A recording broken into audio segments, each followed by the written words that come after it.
Hello Algebra 2, as you know I've already made one video lesson about chapter 6.3. It focused on how to add and subtract polynomials. This second video lesson is about multiplying them.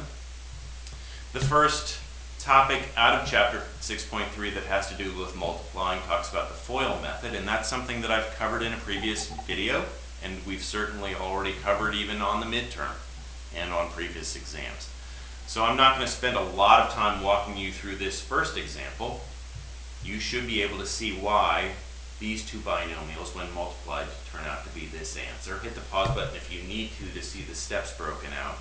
But I'm instead going to show you two slightly more challenging examples because I want to make sure that you can use the FOIL method in slightly more challenging scenarios. So here's that first example, and I'll walk you through the first one. When you have one of the terms where the variable is squared or has any exponent on it at all, it becomes a little bit more challenging, but not a lot. The first are still going to be 2x squared times negative 5x squared, as shown here. And all of the others, outer, inner, and last, should be set up the same way that they were up here. Then go ahead and multiply them through.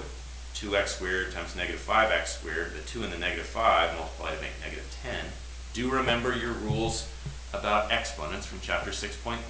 X squared times x squared. What you're doing here is you're adding those exponents. Don't forget, you're not multiplying them, you're adding them. So x squared and x squared make x to the fourth. The more interesting situations happen with the outer and the inner. The 2 times the negative 7 become negative 14, but more interestingly, x squared times y. Well, that becomes x squared y. But over here with the inners, the y times the x squared becomes yx squared. And at first glance, it looks like these two terms, the middle terms, can't be combined. But in fact, remember, you can always switch the order of these. You can make this x squared y if you want to. And now you see that the middle two terms can be combined. And they combine to make negative 34 x squared y. So hit the pause button if you need to see how I came up with this answer from multiplying these.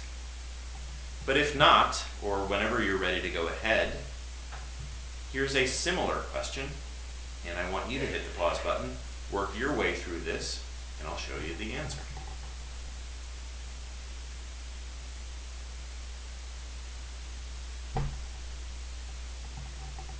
Okay, I'm going to assume that you've paused and you've multiplied these two binomials. Setting them up as first, outer, inner, and last, you should have gotten these four terms. And you should have been able to rearrange this third term so that it becomes xy instead of yx. Then you should have been able to put together the 21 and the negative 8. And your middle term should have become 13xy.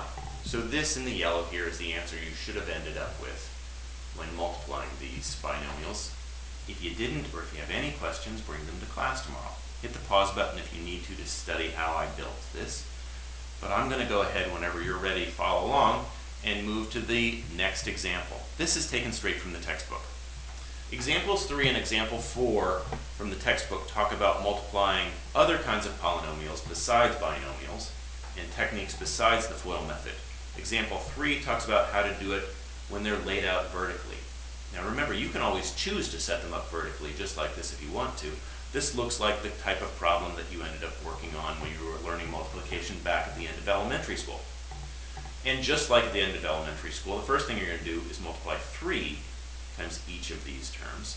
And then once you've done that, you're going to go back through and multiply x times each of these terms. So let's get started with multiplying, and it's actually negative 3, negative 3 times each piece. So the negative 3 times 4 becomes negative 12. The negative 3 times 2x becomes negative 6x, and so on. You should be able to see how this was built. Now I go through and multiply x times each piece. Well, x times 4 is 4x. Notice that what we do and what the textbook did, they put 4x under the negative 6x. That makes it easy to combine these terms.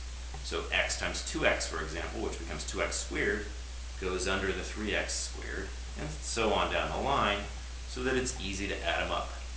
3x squared and 2x squared, for example, made 5x squared here. The negative 6x and the positive 4x made negative 2x.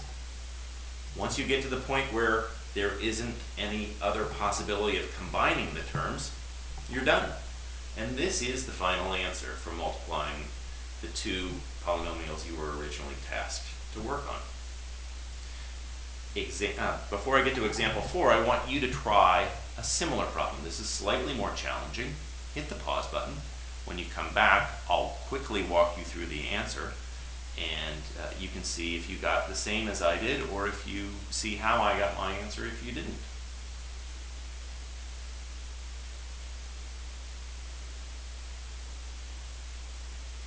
Okay, I'm going to assume that you've multiplied this out and you're ready to see my answer. So again, -5 times 1 is going to be the first thing I'll do. Then -5 times -2x, which becomes 10x, and so on, -5 times x cubed. Then I'm going to do x squared times 1, but wait a second, there isn't any logical place to put the x squared. It doesn't belong under this, and it doesn't belong under this. It really needed to have a gap between the x cubed term and the x to the first term. So let's make the gap, then I'll do x squared times 1 and put it in that gap. Now x squared times -2x logically goes right below this one. X squared times x cubed, remember you're adding the exponents, so it's going to be x to the 5th. Now I'm ready to multiply x cubed through times each of the terms. X cubed times 1, that'll go right below these. X cubed times -2x, well that's going to make -2x to the 4th. Once again, I need a gap. I move that over. X cubed times -2x now goes here. It's -2x to the 4th. X cubed times x cubed. Again, adding the exponents, I get x to the 6th. Now I'm ready to add each of these columns up. That's going to be x to the 5th. That's straightforward. These add up to make -6x cubed, and so on down the line. Now at this point, none of these terms can be combined any farther, so that's my final answer. Hit the pause button if you need to see how I came up with this as my answer. I'm going to move on, though, whenever you're ready, to the next example. And really the only difference here is the textbook's pointing out the question could have been set up horizontally instead of vertically. And you can choose whichever way you want, even if the question is written for you in a different fashion than you like.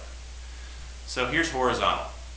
As the textbook shows, a good way to do this is to pick the smaller of the two polynomials, or the shorter, I guess I should say, of the two polynomials, and chunk it, keep it in other words, as x minus 3 each time, and break the longer one into individual pieces. So in other words, it's going to be x minus 3 times 3x squared, and that's what they've written here. And then it's going to be x minus 3 times -2x, and that's what they've written here. And so on down the line. They chose to write it as minus positive 2x. You could have written it as plus x minus 3 times -2x. It would have been the same thing. But once you do this, now what I do, watch what they end up doing, is they do x times the 3x squared, or in other words, 3x cubed. Then they do minus 3 times 3x squared, or in other words, minus 9x squared. And that's what they do each time. So x times 2x becomes, well, it's actually negative x, isn't it? Negative x times 2x is negative 2x squared. And positive 3, negative 3, or positive 3 times 2x becomes positive 6x. So here are those 6 terms. The only thing that's left is to notice, well, wait a minute, I've got an x squared term and an x squared term. I can combine those. And they did. They got 11x squared. And the 6x and the -4x can be combined to make 2x. At this point, there are no more like terms, and that's how you know you've got your final answer. Hit the pause button and try this one.